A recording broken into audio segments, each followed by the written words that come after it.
है।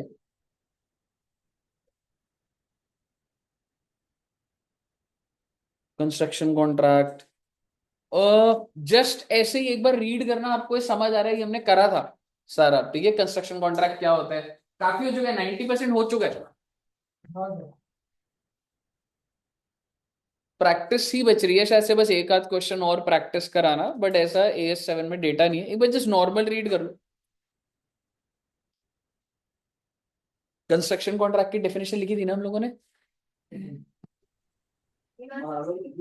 Is a क्या होता है construction contract, it is a contract negotiated for construction of an asset, हो सकता है एक एसेट हो उस कॉन्ट्रैक्ट में, या फिर बहुत सारे एसेट्स भी हो जो कि टेक्निकली सेम हो। ठीक है ना, तो that are closely interrelated और interdependent in terms of the design, technology and final outcome of the और द पर्पस। ठीक है, आगे पढ़ लीजिए, कंस्ट्रक्शन कॉन्ट्रैक्ट में भी नेगोशिएटेड फॉर, आगे पढ़ लीजिए।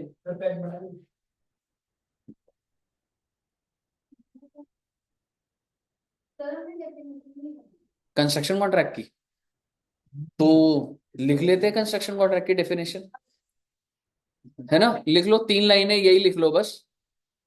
कहीं नहीं लिखा था हमने, क्या करा था, एक बार फाइल दिखाओ, मतलब क्या लिखा है मतलब, मीनिंग ऑफ कंस्ट्रक्शन कॉन्ट्रैक्ट, और फिर अच्छा वो स्टार्ट हो गया था।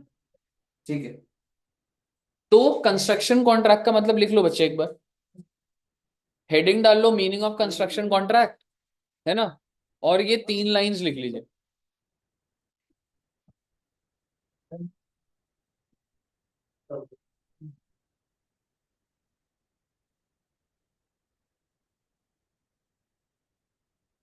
ठीक है, चल रहा है,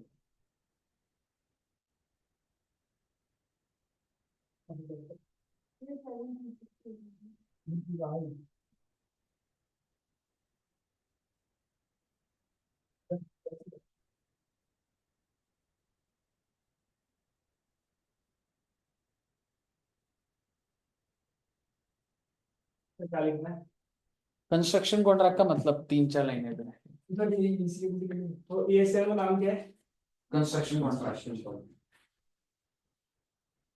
मीनिंग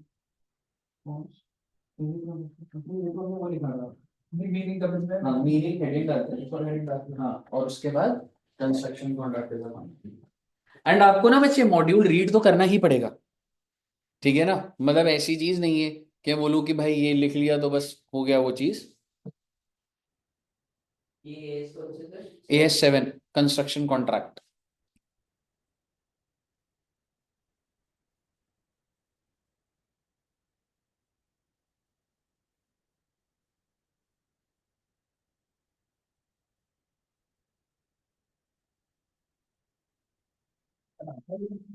बिल्कुल है, मतलब अच्छे क्वेश्चन भी हैं इसके, कभी कभार नहीं, कभी कभार ही होते हैं एएस, क्योंकि 29 है तो ऐसा तो होगा नहीं 29 क्यों 29 आ जाएंगे। तो आप जो डाउट है वो लॉजिकली पूछें आप, but it is more frequently asked. एक रन छोड़ दो। कैसे, अब अगला सवाल है, लास्ट टर्म में आया था। बताइए तो आगे में आगे नहीं, अभी जनवरी में आएगा क्या नहीं आएगा, हाँ फिर देखेंगे। बिल्कुल नहीं आया तो हम करेंगे सर, वर्ड पे डाल दो सर ये ABC नंबर से अगर आ गया तो करनी तो हाँ, अगर ये आ गया तो करनी तो हाँ, फिर तो है ही नहीं। बता देना कि ये 7 जनवरी में, तो ये जनवरी वाला बता दूंगा आपको, उस हिसाब से आप कर लेना, है ना, बता देना मई वाला को नहीं करना। हाँ, और अगर मई में अगर आ गया, मान लो जनवरी में भी आ गया और मई में भी आ गया, तो फिर अगला कब होगा आपका अटेम्प्ट, सितंबर का तो कन्फर्म पता लग ही जाएगा, है ना। सबको आएगा ही नहीं आएगा। हाँ। और फिर दोबारा आ गया, फिर जनवरी वाला नहीं आएगा, नहीं फिर आएगा ही आएगा, पढ़ के देखेगा तब नहीं आएगा वो। सर आपने फुल न्यू ईयर बनाया, कहाँ गए थे। हाँ, अच्छा था, बर्ड सेंचुरी भरतपुर है, तो उधर मतलब बर्ड सैंक्चुरी फेमस है। और मतलब फैमिली के साथ थे, और भी दो तीन कजिन्स थे, तो सही था, और उनकी पार्टी भी थी ग्राउंड में, और क्रिकेट भी खेला, मतलब पूरा वैसे ना फैमिली के साथ मजा आता। हाँ रिजॉर्ट टाइप ही। फिर वो फोटो बड़ी खतरनाक थी। कौन सी? ये जिस पे मैंने कमेंट किया। हाँ।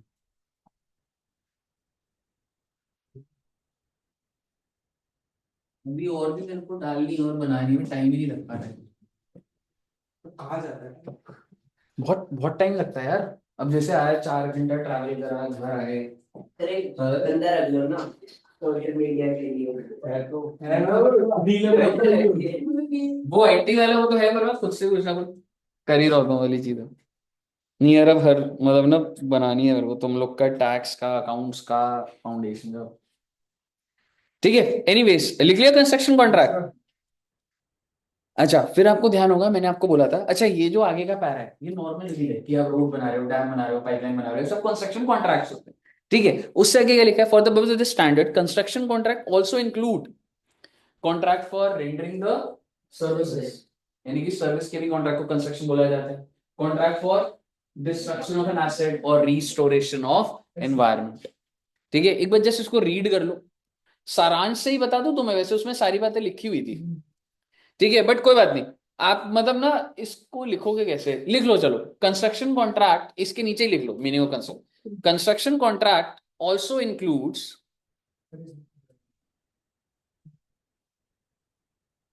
construction contracts also includes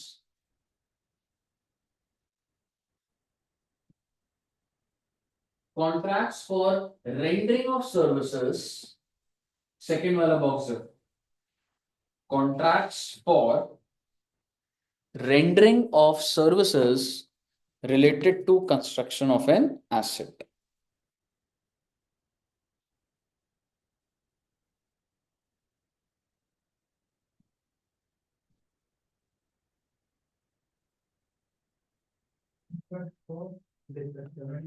Of services related to construction of an asset.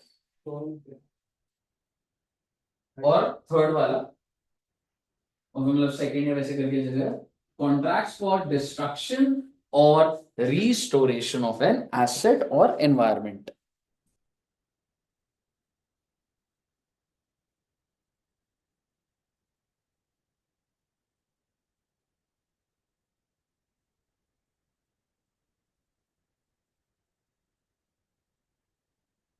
ठीक है जी।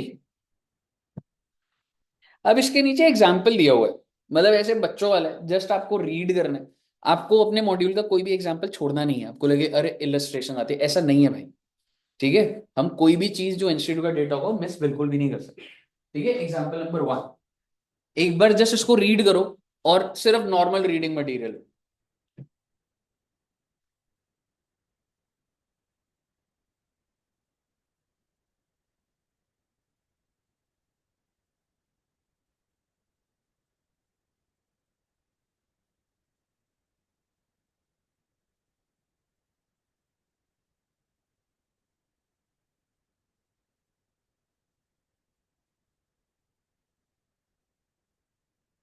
दो बिल्डिंग बन रही है मींस दो कॉन्ट्रैक्ट नहीं, एक ही कॉन्ट्रैक्ट, मतलब पैरेलल है, designing is same, material same.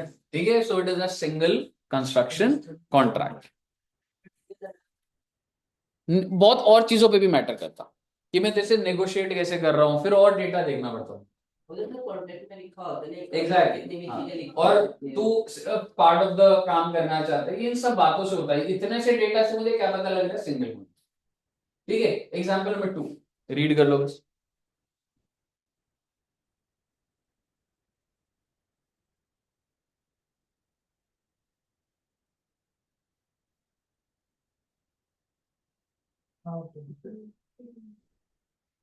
ठीक है, डिमोलिशन है तो वो भी तो कंस्ट्रक्शन कॉन्ट्रैक्ट होता ही है। ठीक है जी। ठीक है, अब ये वाले पे ना, मतलब इसको हम लिखेंगे नहीं लिखेंगे पता नहीं अभी, बट एक बार देखेंगे वो क्या बोल रहा है। When a contract, a contract मतलब एक सिंगल कॉन्ट्रैक्ट है, covers the number of assets, बहुत सारे, एक ही कॉन्ट्रैक्ट में बहुत सारे एसेट्स बन रहे हैं, the construction of each asset should be treated as separate contract, separate when separate proposals are some. Contract तो एक दिख रहा है, और उसमें अलग अलग एसेट्स हैं और उनका सेपरेट प्रपोजल सबमिट हो रहा है, तो उसको मैं एक कॉन्ट्रैक्ट बोलूं या सेपरेट बोलूं? Separate. So when separate proposal are submitted. Second, when each asset has been subject to separate negotiation. And third, when the cost of each asset can be identified. तो भाई अगर एक ही कॉन्ट्रैक्ट में 10 asset है जिसके 10 proposal है, ठीक है, 10 नेगोशिएशन हो रही है और 10 की कॉस्ट निकल सकती है. So this is not a single contract. Clear है जी? इंटेंशन समझ आई आपको? अब अगला पढ़िए. Group of contracts. कॉन्ट्रैक्ट बहुत सारे बने हुए हैं, दो दो पेज के, पांच पांच पेज के ऐसे, ठीक है, विद अ सिंगल कस्टमर और सेवरल. और उसको क्या ट्रीट करा जाएगा? shall be treated as a single one when the group of contracts are negotiated as a single package. And the contracts are so closely related that in effect part of a single project, the overall profit margin. And third, the contracts are performed concurrently in a continuous sequence. ठीक है, तो वो एक आपको hint दिख रही है ना, समझ रहे हो? तो आपको ऐसा नहीं है, लेकिन आपको कोशिश करना है कि ये थोड़े से आप पॉइंट्स को याद कर लो तो सही है. समझ रहे हो? हाँ, आ सकता, मतलब तेरे को मेन आंसर के अंदर भी हो सकता है दो चार लाइनें, मतलब इतना सेंस तो आना चाहिए कि कुछ तो लिख दो, चार पांच लाइनें इस एंगल से. ठीक है, अगला पढ़िए अब एक बार.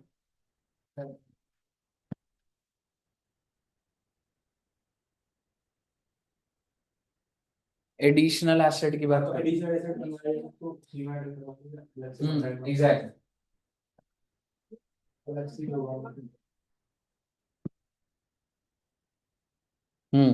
क्या बोल रहा है ये? इसको क्या मानूंगा मैं एडिशनल एसेट को? Separate. When the asset differs significantly in its design and the price is negotiated without regard to the original. अब बोलो सर अगर उसके साथ ही होता तो भाई उसी का पार्ट मान लेता मैं. समझ आना चाहिए ना लैंग्वेज में बस वो क्या लिख के दे रहा है. बताइए, क्लियर है? Illustration number 1. अब इसमें मैं जज करना होगा whether it is a single और सेपरेट. चलिए पढ़ लीजिए एक बार इलस्ट्रेशन में. तो आप एटलीस्ट इतना लिख लो यार, ये पेज नंबर लिख लो. ठीक है, page number 8.5 to be read thoroughly. Page number 8.5 to be read thoroughly. Hmm.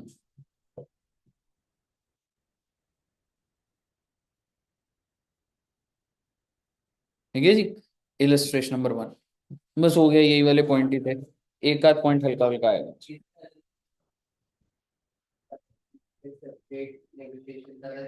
Exactly.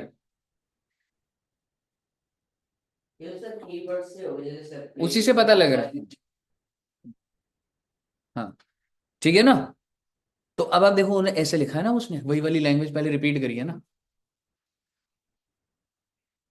That a group of asset may be treated as a separate when separate negotiations are there, separate cost can be identified. समझ गए कैसे लिखना होगा आपको? And एक ही तरीका है, कोई कोई कुछ इनपुट दे, कोई कुछ दे, भाई आपको मॉड्यूल छाप करानी है, आपको इसके क्लोज जाना है, बस जितना क्लोज आप जा सकते. ठीक है. टाइप्स ऑफ कंस्ट्रक्शन, ये वाला मेरा थोड़ा सा बच रहा था आपके साथ. अगली हेडिंग डाल दीजिएगा, टाइप्स ऑफ कंस्ट्रक्शन कॉन्ट्रैक्ट. एक तो था फिक्स प्राइस, जिसमें ठेका डिसाइड हो गया था. फिक्स प्राइस कॉन्ट्रैक्ट, याद है फिक्स प्राइस में क्या होता था? मॉल बना दूंगा 5 करोड़ में, मॉल बना दूंगा 100 करोड़ में. ठीक है जी. एक था फिक्स प्राइस और एक क्या है? कॉस्ट प्लस होता है.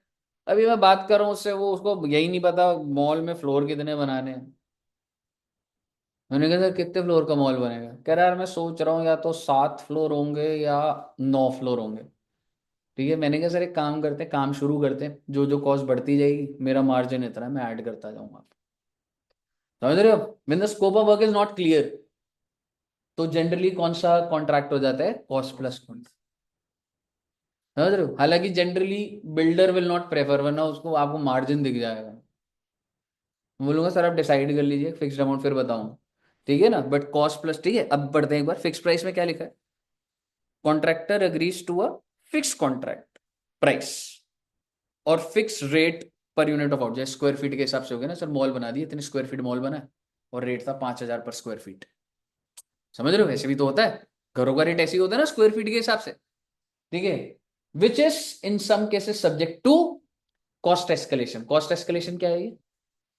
सर जी 3 साल लगने हैं, आज सरिये का रेट ये चल रहा है, 3 साल बढ़ गया तो मैं थोड़ा ना उठाऊंगा सर, मैं तो आज के रेट के हिसाब से आपको कोटेशन दे रहा हूं। तो मैं आपको ये कह रहा हूँ सर, आज के रेट्स के हिसाब से मैंने वो कर दिया, बट अगर ये प्राइसेस बढ़े तो सर ये फिक्स प्राइस भी बढ़ाया जाएगा। कॉस्ट एस्केलेशन होता है because the tenure of contract is generally longer period, तो उस केस में आपको बढ़ाना पड़ेगा उस चीज। क्लियर है बच्चे? अगला क्या है? कॉस्ट प्लस के अंदर क्या लिखा हुआ है? Contractor is reimbursed for allowable. भाई ये थोड़ा ना है कि कॉस्ट प्लस परसेंटेज है तो मैं कोई भी खर्चा करता जा रहा हूं। वो बोलेगा मेरे को खर्चा तो बताइए। ठीक है, अलाउेबल और otherwise defined plus a percentage of these cost और अ फिक्स्ड फीस। परसेंटेज वो क्या बोल रहा है, प्लस जो कर रहा है वो डीलर का, सॉरी कॉन्ट्रैक्टर का मार्जिन। ठीक है, allowable cost plus allowable margin. Clear है बच्चे? ठीक है, यहां पर भी कॉस्ट एस्केलेशन लग जाता है, पर जो अलाउेबल कॉस्ट है वो है ही, बट एस्केलेशन इधर भी है, पर क्योंकि हर बार जो कॉस्ट होगी वो मिल रही है तो उधर इसलिए नहीं लिखा हुआ, बट एस्केलेशन उधर भी होती है, कॉस्ट प्लस में भी एस्केलेशन। ठीक है, और अब आपको ना ये वाली बात नॉर्मल दी हुई है पर एक बार रीड करनी तो बनती है, एक बार रीड कर लो फिक्स प्राइस का क्या मतलब।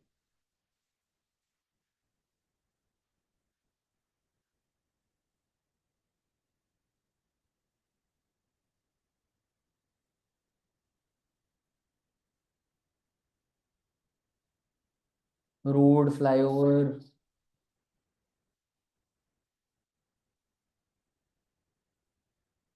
और सरकारें कहती थी भाई हम तो 100 करोड़ का बनवाना है भाई, समझ रहे हो, तो फिक्स प्राइस के अंदर आ जाता है वो जनरली।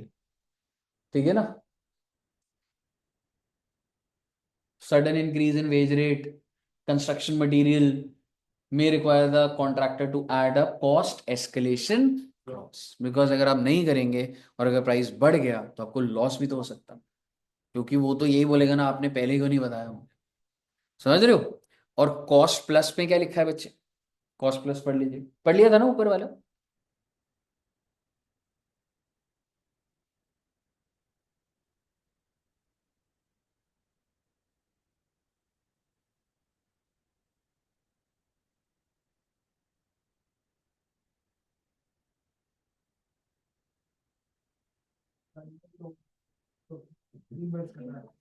कितना टाइम लगेगा, क्या है? फर्स्ट टाइम हो रहा है सर इंडिया में ये वाला ऐसा कंस्ट्रक्शन, तो इट्स बेटर कि हम कॉस्ट प्लस मार्जिन कर। कोई पास स्टैंडर्ड्स नहीं है कि कितने टाइम में होता है, क्या प्रोसेस है, वो वाली चीज।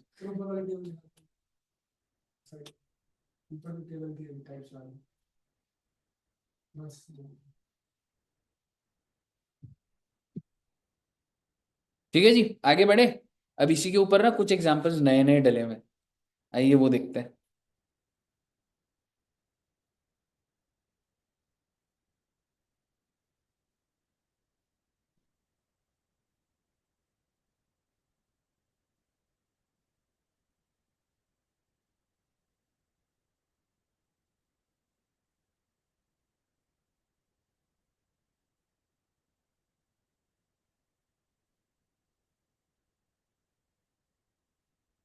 पढ़ लिया?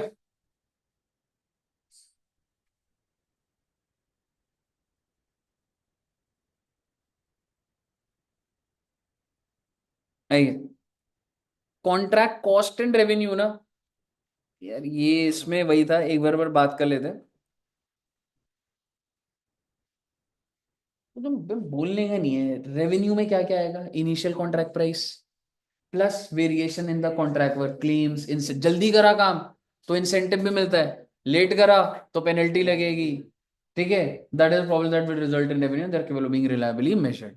तो अब देखेंगे रेवेन्यू के अंदर क्या बोल रहा है, इनिशियल अमाउंट हमारा फिक्स प्राइस ये हुआ, और सर जी इतना अगर मैं जल्दी कर दिया तो इंसेंटिव और मिलेगा, कुछ और क्लेम्स और मिल जाएंगे, अगर मैंने कुछ खर्चे हुए तो क्लेम्स ऐड हो जाएंगे। ठीक है, एग्जैक्टली exactly. तो अग्रीड प्राइस जो भी फिक्स्ड है plus agreed cost escalations plus claims plus incentive less penalty. तो ऐसी नॉर्मल मतलब वाली चीज है। ठीक है, इलस्ट्रेशन नंबर 2, ये आपको लगेगा इतनी बड़ी इलस्ट्रेशन है, पर इसको भी रीड करेंगे हम। ठीक है, और आपको दिखेगा इजी है। ठीक है, इलस्ट्रेशन 2। और तो क्या बचा है इसमें, बस एक ये वाला है। ठीक है, चलिए आइए इलस्ट्रेशन में 2 आराम से पढ़िएगा। ठीक है, मैं रीड कराना स्टार्ट कराता हूं ताकि आपको दिखे एक बार, बट आदत डाल लो ऐसा देखने की, क्योंकि पेपर में केस स्टडीज और ऐसी आ जाती। तुम्हारे दिमाग में एक चीज होती है, वो भाई इतना पढ़ना है, छोड़ो अगले क्वेश्चन पे चलता है। नेचुरल है, समझ रहे हो, इसको आप बदल नहीं सकते। मैं बोलूं बदल लो आदत, नहीं, पर आप ये समझना कि इसके अंदर का डेटा आपको आता जरूर है, ये भरोसा होना चाहिए, तभी स्टार्ट हो पाता है। समझ रहे हो, तो आइए पढ़ते हैं। A B contractors enter into a contract on 1 January with X Y to construct a 5 story building. तो ठीक है भाई, कॉन्ट्रैक्टर का नाम क्या है, ए बी कॉन्ट्रैक्टर। 1 जनवरी से स्टार्ट करेगा, एक्स वाई के लिए बना रहे हैं, क्या बना रहे हैं, 5 मंजिल 5 story building. Under the contract, AB is required to complete the construction in how many years? 3 years. That is 31st December 2003. तो logically भी connect करिए, 2001 हो गया, 2002, 2003 सही order. The following information is relevant. Fixed price कितना है, 5। भाई 5 मंजिल बना दूंगा, 5 करोड़ दे देना। ठीक है जी। Material cost escalation to the extent of 20% of increase in material cost। तो वो कह रहे हैं कुछ एस्केलेशन कितना जा सकता है, मैक्सिमम 20%। यानी कि अगर मटेरियल कॉस्ट 1 करोड़ है, तो 1 करोड़ 20 लाख तक जो भी आपकी मटेरियल कॉस्ट जो डिसाइड हुई होगी, उसका 20% और जा सकता है। ठीक है जी। लेबर कॉस्ट 30%, मतलब जो भी हमारा अग्रीड फिक्स प्राइस के अंदर सब लिखा होता है कि ये कॉस्ट में इतना है, तो 30%। In case AB is able to complete the construction in less than 2 years and 10 months, it will be entitled for an additional incentive of 50 lakh। जल्दी करोगे तो रिवॉर्ड मिलेगा 50 लाख का। However, in case construction is delayed beyond 3 years and 2 months, XY will be charged with a penalty of 20। ये सारी बातें 1 जनवरी को set हो चुकी होती है। At the start of the contract, AB has reason to believe that construction will be completed in 2 years 8 months। तो बहुत ही भरोसा है उसको, और उसे ऐसा लग रहा है कि ये 50 लाख का तो इंसेंटिव मुझे मिल जाएगा। Assume that construction was actually completed in 2 years 9 months। क्या उसे इंसेंटिव मिलेगा, मिलेगा। Labor cost which was originally estimated to be 1.20 crores। ठीक है, तो इनिशियली एस्टिमेट क्या था इस चीज का, 1.20। However, the cost have increased by, is it within the limit? 30% है और 25% बढ़ रही, तो मैं 30 तक ही देता हूं, वो कॉन्ट्रैक्टर का खर्चा है। ठीक है, material cost have increased by 40%, 20 तक ही अलाउड था। And the total increase in material cost due to 40% escalation is 80 lakhs। तो कह रहे वो जो 40% है ना जो बढ़ गया, वो कितना है, तो 20% कितना हो, 40 lakhs, हाफ। तो 40 lakhs तो जो एड ऑन खर्चा होगा वो तो मुझे मिल जाएगा, पर ये जो और एस्केलेटेड 40 है वो नहीं मिलेगा, ये लॉस। तो मैं रेवेन्यू में ऐड नहीं करूंगा इसको, समझ रहे हो, नहीं माइनस भी नहीं करूंगा। 5 करोड़ तो फिक्स्ड है, पर क्या तेरे को 40 लाख का और नहीं मिलेगा, 80 lakhs हाइक हुआ, what is a permissible claim, 40 lakhs है ना, 5 करोड़+40 लाख, समझ रहे। You are required to suggest what should be the contract revenue in the above case. वो कह रहे रेवेन्यू बता दो। आगे बढ़ते हैं। Assume that in year 2002, sir शुरू कब हो रहा था, 2001 2002, XY has requested AB to increase the scope of the contract, an additional floor is required to be constructed and there is an increase in contract fees by 1 crore। तो पहले साल तो नहीं पता ना मुझे, तो अगले साल की बात है 2002 में। AB has incurred a cost of 20 lakhs for getting local authorities approval, which it will be entitled to claim from X Y in addition to increase in fix fees. तो क्लेम्स का मतलब होता है सर, ये बनाएंगे, MCD वाले आएंगे, police वाले आएंगे, वो ऊपर है सर। 5 करोड़ आप घर बनवाते हो, एमसीडी वाला आ गया तो कॉन्ट्रैक्ट बोला सर आप देख लो घर, वो तो उसके अंदर होगा, नहीं सर अलग है वो। क्लेम का मतलब क्या हुआ, इन दिस प्रोसेस अगर कोई गवर्नमेंट की कोई कोई भी खर्चा है कुछ है तो वो अलग से है वो claim। तो कितने का क्लेम है वैसे, 20 lakh. Also measure the total contract revenue in this case.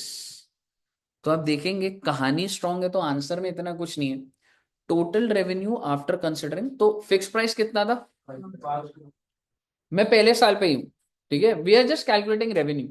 ठीक है, फिक्स प्राइस कितना था, 5 करोड़। अब इसको बुक कैसे करेंगे वो अलग चीज है, वो थोड़ा ना पूछ रहा है मेरे से। वो तो कह रहे रेवेन्यू कितना है, वो ना वो पहले साल का पूछ रहा है, दूसरे का ना तीसरे का। वो कह रहे रेवेन्यू बता मुझे, एलोकेट कैसे होगा वो नेक्स्ट बात आ जाती है, परसेंटेज कंप्लीशन के बेसिस पर। समझ रहे हो, हमने करे थे ना क्वेश्चन, कितना परसेंट काम हुआ, वो तो रेवेन्यू टोटल पूछ रहा है बस। 5 करोड़ का रेवेन्यू था, इंसेंटिव मुझे मिल जाएगा, मुझे इस बात का भरोसा है। मटेरियल कॉस्ट 40 लाख जोड़ी है इसने, 80 थी। हाँ, तो 40% राइज हो रहा था तो 80 था, तो 20% 40 लाख, 40 लाख। ठीक है, labour cost with in the limit था वो, 1.20 करोड़ था, इसका 25%, 1/4, 30 लाख। और क्या ये सर लिमिट के अंदर था, बिल्कुल था, 30% लिमिट थी, तो उसने 30 लाख जोड़ दिया, टोटल कॉन्ट्रैक्ट रेवेन्यू आ गया। ठीक है, अब इसके बाद वेरिएशन इन कॉन्ट्रैक्ट क्या है, भाई 1 करोड़ का फ्लोर और बनेगा, और क्लेम्स और 20 जुड़ जाएगा, तो आप, हाँ जी, बिल्कुल बिल्कुल, नहीं नहीं नहीं, पूरी टोटल बात रेवेन्यू की अगर पूरी बात हो रही है तो 7.40 आ, बताइए क्लियर है। क्लेम्स है कि अभी मैं आपके लिए अगर मॉल बनाऊंगा तो एमसीडी वाले आएंगे, डीडीए वाले आएंगे, कोई भी आएंगे, उनको कोई टैक्स देना होगा, कुछ पैसा देना होगा, वो ऊपर से है, 5 करोड़ के अंदर नहीं। क्लियर है बच्चे, तो रेवेन्यू ही तो बोलूंगा उसको, खर्चा भी दिखा दूंगा, नहीं वो तो दे दे। एक बात बता, मैं तेरा टैक्स का मैटर देख रहा हूँ, 1 करोड़ फीस है, पर इनकम टैक्स को जो देना है 20 लाख, तो मैं 1 करोड़ के अंदर से थोड़ा दूंगा, मैं रेवेन्यू 1 करोड़ 20 दिखाऊंगा, खर्चा भी दिखा दूंगा। आपका वो काम करने के लिए बीच में जो खर्चे होंगे मैं थोड़ा ना उठाऊंगा उस चीज को। बिल्कुल बिल्कुल।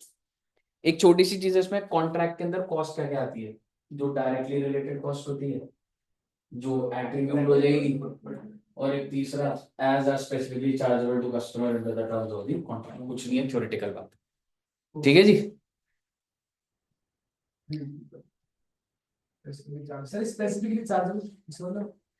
उन्होंने बोला यार इसको तू ये वाली चीज को ऐसे डिजाइन कर दे, तो वो स्पेसिफिक टाइप की होगी, डायरेक्टली रिलेटेड। कोई कस्टमर की स्पेसिफिक रिक्वायरमेंट के बेसिस पे आप कुछ कर रहे हो तो on the request of customer cost but. ठीक है जी। अब इसमें नोट में देखोगे खर्चे सारे, वो जो कॉस्टिंग के तुम देखते हो वही सारे दे रखे होंगे contract, labour, site supervision, material, depreciation, moving plant, hiring plant, designing, technical. ठीक है ना, वो जनरल है ये सारे। ठीक है, ऐसा कुछ उसके अंदर कोई वो नहीं।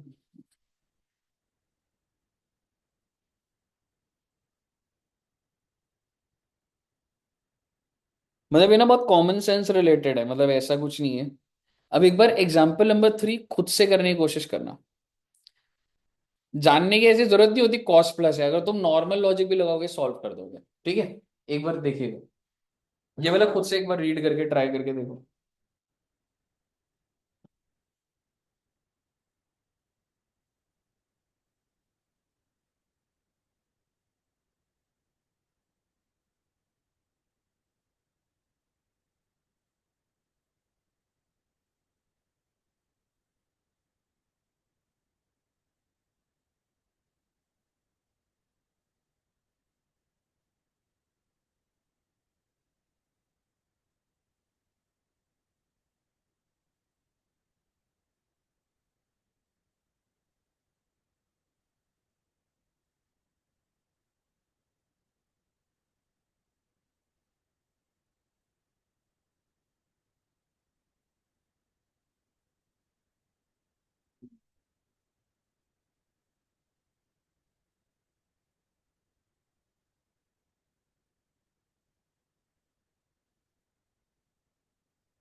समझ आया कुछ क्या बोल रहा है? हाँ सर, 22 करोड़ से ऊपर नहीं जाएगा और 25% या 22 करोड़ जो लोअर होगा उसे लिया जाएगा।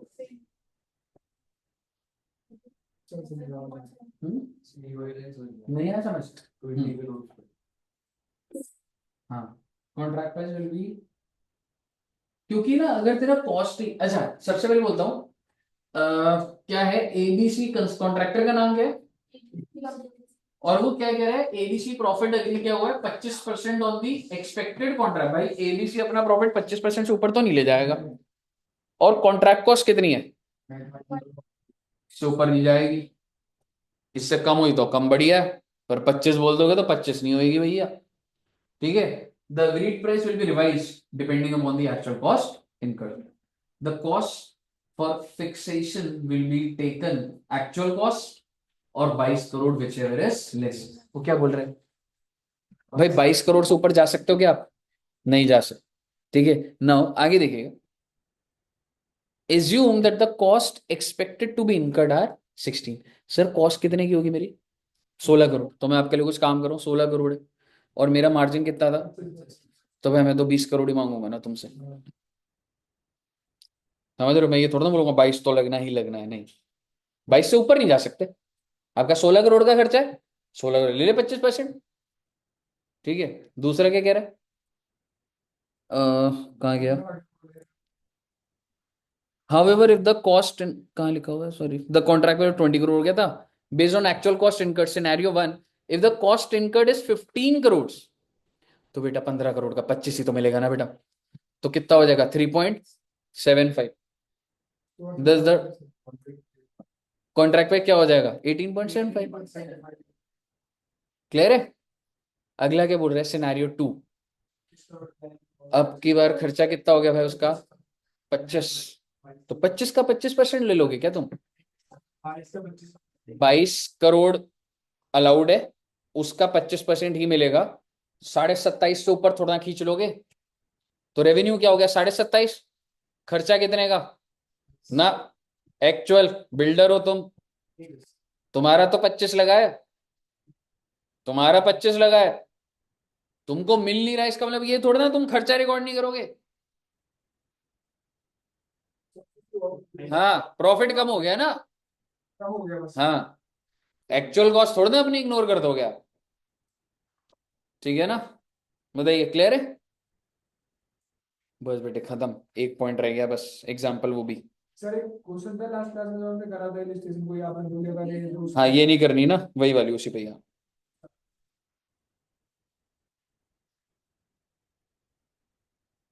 ये वाला हो गया था, ये वाला।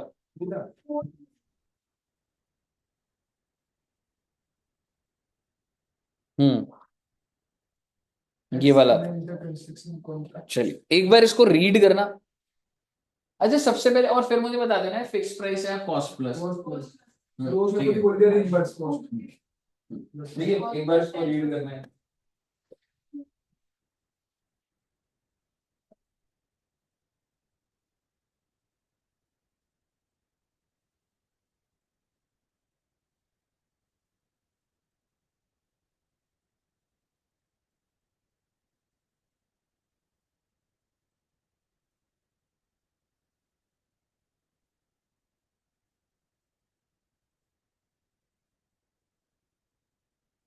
तो क्या कह रहे हो बताओ, 1 लाख की कॉस्ट इनकम हुई और वो रिम्बर्स कर रहा है उसे 90।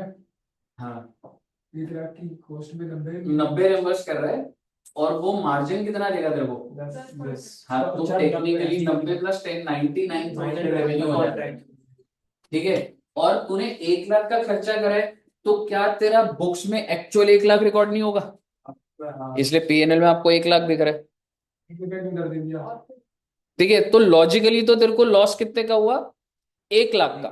अगर मैं सिर्फ इतना ही सोचूं कि मेरा 1 लाख का खर्चा 90 रिम्बर्स करेगा, पर 90 पे 10% तो जोड़ेगा 99,000, एक कितने का loss, I am sorry 1,000, 1,000 loss. But वो कह रहा है भाई अभी खर्चे और बच रहे। वो क्या कह रहा है, the further non reimbursable cost, non reimburse are estimated to be, इसका मतलब टोटल कॉन्ट्रैक्ट के एंगल से सोचो तुम्हारा खर्चा है 1,05,000 का, और तुम्हें मिलेंगे 99।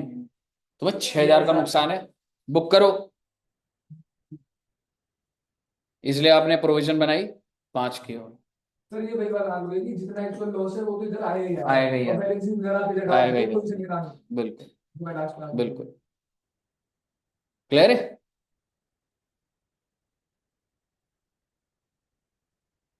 Yes, sir. इसके बाद हमने ये वाला कर लिया था। फिफ्थ हो गया था, डिस्क्लोजर का कुछ नहीं करना। सिक्स्थ भी हो गया था आई थिंक, सेवेंथ भी हो गया था। अब मैं आपको एक क्वेश्चन दूंगा, मैं नहीं कराऊंगा उसको, आप आंसर देख के खुद ही तिकड़म लगा के आप सॉल्व करेंगे इसको। ईयर 1, ईयर 2, ईयर 3 ऐसा करके है कुछ। ठीक है जी? तो ये वाली फाइल भेज दूं ग्रुप में? मतलब अब टेक्निकली प्रैक्टिस बेस्ड है, बट ये वाला तुमको देखना पड़ेगा। ऐसे तुम्हें लग रहा है ना पेपर में ऐसे आ जाएगा, अब बताओ हमने कर लिए चाहे सारे, वही पॉइंट लग रहे होंगे।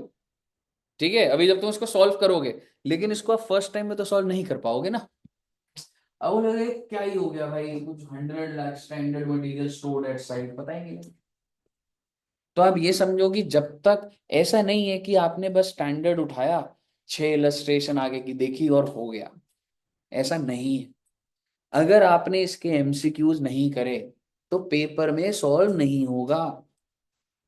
नॉलेज सेट वही है, कॉन्सेप्ट नहीं लगेगा, और पर अपने को प्रैक्टिस तो करनी है उसी से।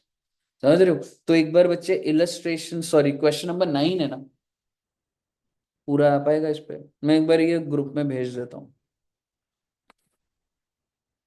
और बस AS7 आपका सारा का सारा फिर डन। 7 अच्छा स्टैंडर्ड है ना? मतलब प्रैक्टिकल क्वेश्चन बन सकते हैं इसमें। है जैसे ये 16 है ना उसी की तरह तो हाँ है।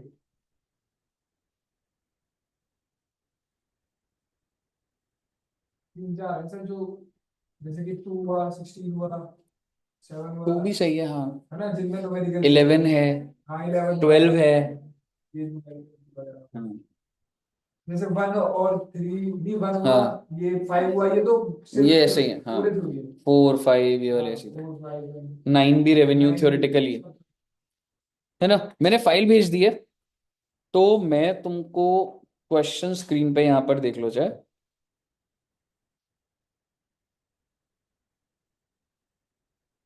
हल्की सी हिंट दे देता हूँ, कंस्ट्रक्शन कॉन्ट्रैक्टर ने कितने रुपए का कॉन्ट्रैक्ट उठाया है जी? 9,000 लाख 9,000 lakhs का, to build a bridge in 3 years। years time A summary of some of the financial data is given। तो ईयर 1 में initial amount of revenue agreed 9,000, मतलब वो 9,000 में कोई चेंजेस नहीं आया, मतलब बेसिकली 9,000 लाख का तो टोटल था ना, वेरिएशन इन रेवेन्यू कुछ नहीं है। Contract cost incurred up to the reporting period, यानी कि जब पहला साल खत्म हुआ तो तुमने कितने का खर्चा करा? 2093। Estimated profit for the whole contract पूरे के दिन 950। तो इसका मतलब इससे तुम्हारी निकल सकती है एस्टिमेटेड कॉस्ट। जब रेवेन्यू 9,000 लाख है और 950 लाख का प्रॉफिट है, तो कॉस्ट कितनी है उससे परसेंटेज कंप्लीशन निकलेगी। आप समझ रहे हो? तो वो ट्राई करिए, थोड़ा सा आंसर देख देख के ट्राई करिए, पर एक बार ट्राई करिए।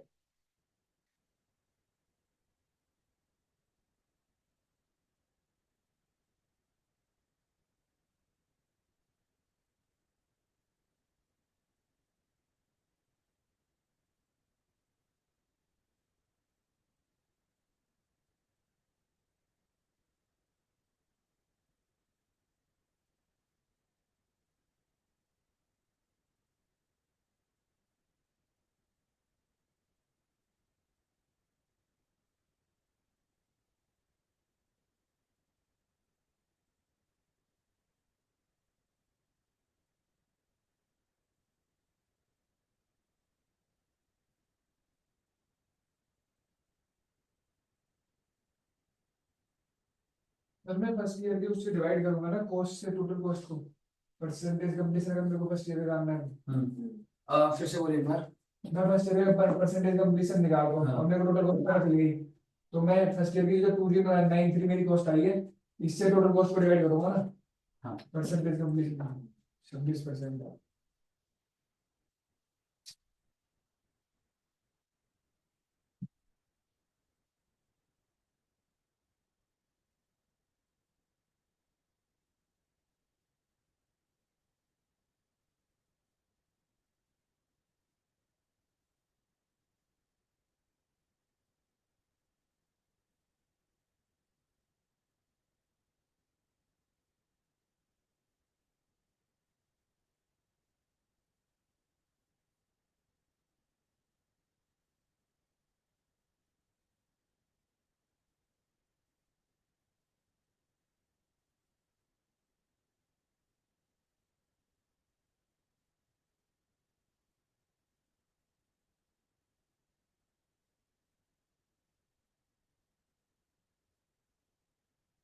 मतलब ये तो नहीं करना है कि दूसरे का तीसरे का नहीं करना है।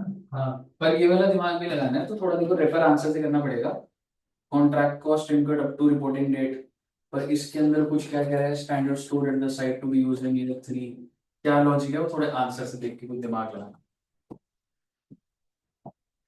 पहले साल में पूछेगी। पहले तो पर एक बार डायरेक्ट आंसर रेफर करते रहो, ये वाला ऐसे मत सोचो कि सीधा ही निकलेगा। ईयर बनता है, जब निकाल लोगे तो आंसर चेक करो कितना दे रखा है, फिर वो दिमाग लगाओ, फिर ये तो पे जाओ।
इसके नीचे भी क्वेश्चन है।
जैसे इसमें 2 point given 100 in the back scale. एक में से इसने इंक्लूड करा और एक में एक्सक्लूड करा है। तो जैसे ईयर 2 में से हम इसको निकाल देंगे जो इंक्लूड कर रहा है। हाँ, क्योंकि ये मटेरियल यूज नहीं हुआ था, और अगले में फिर तो उसको इंक्लूड करेगा, क्योंकि जब इसमें इंक्लूडेड है तो उसमें तो इंक्लूडेड नहीं होगा ना।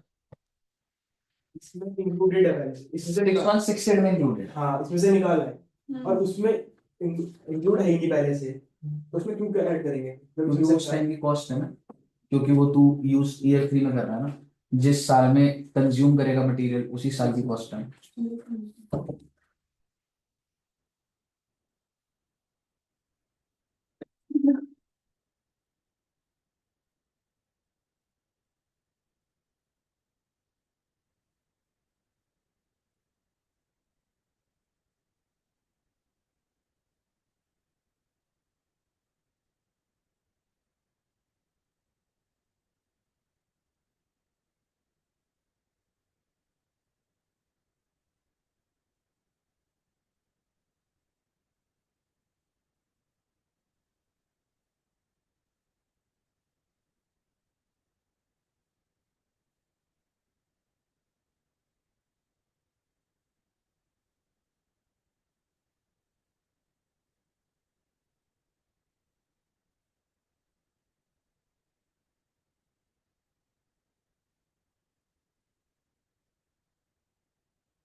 प्रॉफिट निकाल,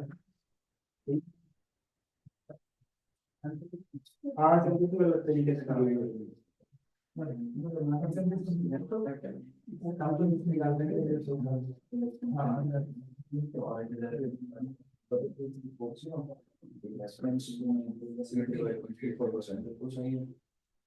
ईयर 2 का 680 प्रॉफिट 740 तो सही है। ईयर 3 9200 तो जैसे अलग अलग तरह के ऑर्गेनाइजेशन नेक्स्ट ईयर की ये चीज है क्या तो ये है कि मैंने फर्स्ट ईयर का जो कोटेशन बुक कर दिया, सेकंड ईयर में टोटल ये 2 साल तक का है ना, उसमें से पहले जो बुक हो गया करंट ईयर में कितना होगा, फिर इतने में से पहले सालों में हो गया तो करंट ईयर, फिर सेकंड पर तो अगर ऐसे करो तो सही है ना, एक जीपीएस करते यार इनके फॉर्मेट में ऐसा कुछ गड़बड़ तो है नहीं, ठीक है, मतलब ठीक ही बना हुआ है। वो है प्रॉफिट है, ये कॉस्ट है, इतना सही बना हुआ है उन्होंने। ये वाला सी वाला ऊपर वाला है ये भी एकदम सही है। इस प्रॉफिट में से कितना करंट ईयर में हो रहा है, कितना प्रीवियस, बस ऐसे ही बनाओ, मतलब सही हो। है बस कुछ सेकंड ईयर का कंप्लीशन ईयर है वाली सेकंड ईयर का, मुझे सेकंड ईयर का रेवेन्यू बताओ, इसमें कितने का होगा एरन 9200 ना, वो भी वेरिएशन ले लेगा, 9200 वेरिएशन ले लेगा ना, सब वेरिएशन, ठीक है, और प्रॉफिट हटा देगा तो कॉस्ट टोटल आ जाएगी वो, हाँ है ना, हाँ फिर उसको परसेंटेज से वो कर लोगे 70।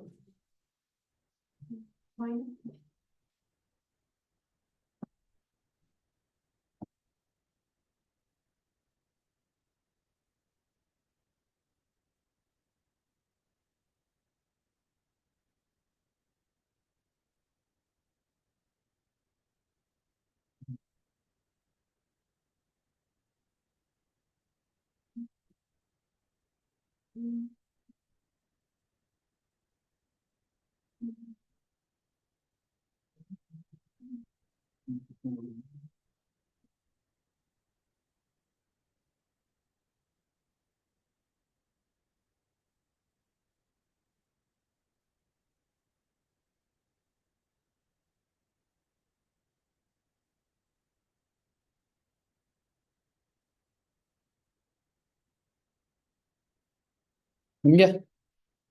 हो गया इधर। दिव्या जी का हो रहा है? हाँ, अच्छा कौन से साइड को? मुझे समझ नहीं आ रहा है, अच्छा। लेक्चर नहीं आ रहा है। ठीक है, देखो बेसिकली टोटल रेवेन्यू कितने है? 9,000 लाख। ठीक है, और मुझे फर्स्ट ईयर में क्या लग रहा है? एक्चुअल लग रहा है 2093, और मुझे लग रहा है एस्टिमेटेड प्रॉफिट इस पूरे कॉन्ट्रैक्ट पे 950 का प्रॉफिट होगा। तो क्या इसका मतलब ये नहीं हो गया कि total cost will be 8050, and how much percentage completed? तो 2093 डिवाइडेड बाय 8050 करूंगा तो उससे परसेंटेज आ जाएगी कि मैंने इतना परसेंट पहले साल खत्म कर दिया। अगर इतना पहले साल खत्म कर दिया तो जो भी परसेंटेज आया तो मैं रेवेन्यू तो सिर्फ उतना ही बुक करूंगा ना, 9,000 लाख पूरा थोड़ा बुक करूंगा, उसका परसेंटेज करूँ। तो एक बार मैं आपको आंसर से दिखाता हूँ सीधा कि इन्होंने क्या करा हुआ है। तो पहले ईयर 1 में 9,000 lakhs, ठीक है, वेरिएशन आफ्टर कंसिडरिंग, तो वो एक ही लाइन है। ठीक है, 950 वो नहीं है, 950 अगर मैं बोलूं, ये क्या है मेरा एस्टिमेटेड प्रॉफिट। तो मेरी कॉस्ट आ गई थी फर्स्ट ईयर की, और मेरा एक्चुअल कॉस्ट कितना है? 2093। So what is the percentage I have completed? 26। तो मैं फर्स्ट ईयर पे फोकस करूंगा, तो मैं 9,000 का 26% ही बुक करूंगा ना रेवेन्यू, और कॉस्ट हमेशा एक्चुअल लेता हूं। तो मेरा प्रॉफिट आ गया 247 का। फर्स्ट ईयर क्लियर है? तो मैं पहले साल पूरा 247 बुक करूंगा। ये दो कॉलम क्या बना है? प्रीवियस से मतलब पिछले साल क्या करा और करंट ईयर क्या करा। तो ये तो पहला साल है तो पिछला कुछ है ही नहीं। करंट ईयर में कितना बुक हो गया मेरा? 247। सेकेंड ईयर में आप देखोगे, अगर आप एक बार क्वेश्चन में देखोगे तो 9,000 लाख तो है, पर 200 का रेवेन्यू अपग्रेडेशन हुआ बिकॉज ऑफ वेरिएशन। ठीक है, पर इसका परसेंटेज कैसे निकालूंगा? तो अब मैं दोबारा से नीचे वाले वर्किंग नोट पे जाऊंगा। टोटल कितना है? 9,200। और मेरे प्रॉफिट की उम्मीद कितनी है टोटल कॉन्ट्रैक्ट से? 1,000 की। 1,000 है ना? ठीक है, तो एस्टिमेटेड कॉस्ट क्या आ गई? 82, कि मेरे टोटल कॉन्ट्रैक्ट की एस्टिमेटेड कॉस्ट। और मेरी एक्चुअल कॉस्ट क्या है? अब वो देखोगे वो 6168 दिया हो, लेकिन वो कह रहे हैं कि 6168 के अंदर ना 100 रुपए का मटेरियल है जो यूज ही नहीं हुआ। तो जो चीज यूज ही नहीं हुई वो कॉस्ट कैसे हो सकती है? मटेरियल कंज्यूम करोगे तभी तो कॉस्ट होती है। तो इसलिए मैंने खर्चा कितना लिया? 6068। So my estimated total cost is 82, my actual is 6068. So what is the percentage completion? 74। और ये सिर्फ एक साल का नहीं है, ये ईयर 2 तक पहुंच गया हूं मैं। एज ऑन डेट है ये 2 साल का खर्चा है। So it is 74, so how much revenue is to be booked? 9,200 का 74, 6808, जिसमें से मैं ऑलरेडी 2340 पिछले साल बुक कर चुका हूं। तो मैं करंट ईयर में क्या बुक करूंगा? 446। तो लास्ट वाले ईयर में कंप्लीशन परसेंटेज निकालनी नहीं है, मतलब 100% हो चुका है। ठीक है, और अगर मैं एक्सपेंस की बात करूं, क्या मैं कह सकता हूं मेरा टोटल एक्सपेंस 82 का है? एक्चुअल, एक्चुअल हमारा 82 हो चुका था ना, है ना? 82 कैसे निकाला था मैंने? आई एम सॉरी, टोटल, हाँ, एट पर ये तो एस्टिमेटेड है ना, तो वैसे तो मैं एक्चुअल में भी कर सकता था। हाँ, तो उसने एक्चुअली तो करा हुआ है। क्या सौ दिया, सौ कर दिया ना वो, कहाँ गया? 2200 आया ना, 82 किधर है? रेवेन्यू हो गया, क्या था रेवेन्यू का? कौन से साल पे था मैं? हाँ, तो क्या हुआ था? 9,200 का 7,400 बुक करा, और ये मेरा एक्चुअल हो गया। अब इसको परसेंटेज नहीं कर रहा तो मत करो, एक्चुअल पकड़ो। ये भी एक्चुअल है, ये भी एक्चुअल। कॉस्ट तो हमेशा एक्चुअल पकड़ता हूँ, ये तो बस परसेंटेज लेके रेवेन्यू का करना होता है। सिमिलरली नेक्स्ट ईयर भी आपका यही हो जाएगा। नेक्स्ट ईयर क्या हो जाएगा? 9,200 ही था, ठीक है, और 100% बुक हो चुका है। तो एक्चुअल खर्चा क्या हो गया मेरा? आई थिंक आपका प्रॉफिट 800 रुपए, सॉरी 1,000 दे रखा है, तो ये एक्चुअल कॉस्ट है टोटल है, जिसमें से पुराने साल में हम कितने था वो चुका था 6068 बचा हुआ, तो करंट ईयर का है। ठीक है, वो एक बार टेबल बनाओगे तो सारा डन हो जाएगा। हाँ जी क्लियर है, बन गया पीछे हर्ष का ही बन गया। ठीक है, तो AS7 बच्चे आपका सारा का सारा डन है। आपने क्या करना है भाई, घर जाके 7 के MCQs भी कर लेंगे। ठीक है बच्चों, और मेरे हिसाब से तो जो स्टैंडर्ड कर रहे हो ना, PYQ पे होल्ड मत करो, PYQ RTP जहां दिख रहा है स्टैंडर्ड साथ साथ ही कर लो स्ट्रॉन्ग। समझ रहे हो, मॉड्यूल में तो सर जरूरी जरूरी करनी है सारे। मॉड्यूल तो करनी है, पर क्या होता है ऐसी तुम ऑनलाइन गए PYQ में देखा कोई मिल जाए तो भाई कैसा आ रहा है देख लो। आपका कम से कम पहले तो हमें करना अभी मिले नहीं मिले बच्चों को? है। हाँ उसमें कर लेंगे, उसका पीवाईक्यू तो होंगे तो सही सारे, ठीक। सब मतलब एएस तो मैं हर किसी का होगा ही। उसमें है, लेकिन अभी क्या है ना, अब वो एक अटेम्प्ट लेट है तो लेटेस्ट वाले नहीं होंगे, तो तुम जैसे सितंबर 24 जून 24 शायद से वो वाले आप इसमें से देख लो। ठीक है बच्चों, ऑनलाइन में भी क्लियर है, अमन एंड साक्षी को क्लियर है? और भाई मैं रिकॉर्डिंग देना बंद ही कर रहा हूँ, ये ऑनलाइन में क्या कर रहे हैं, ये दो बच्चे बैठे हुए हैं, मजाक बना रखा है इन्होंने। ऑनलाइन में भी। हाँ 10 दिन बाद मिलेगी रिकॉर्डिंग। हाँ और क्या। नहीं ऐसे थोड़ा ना चल रहा है। मेरा कैसे मैं तो आएगा। नहीं जो आ रहे हैं बच्चे वो वैलिड रीजन होगा तो मैं शेयर करूंगा, नहीं तो मैं शेयर नहीं करूंगा। मेरे को कर देना सर पूरी। हाँ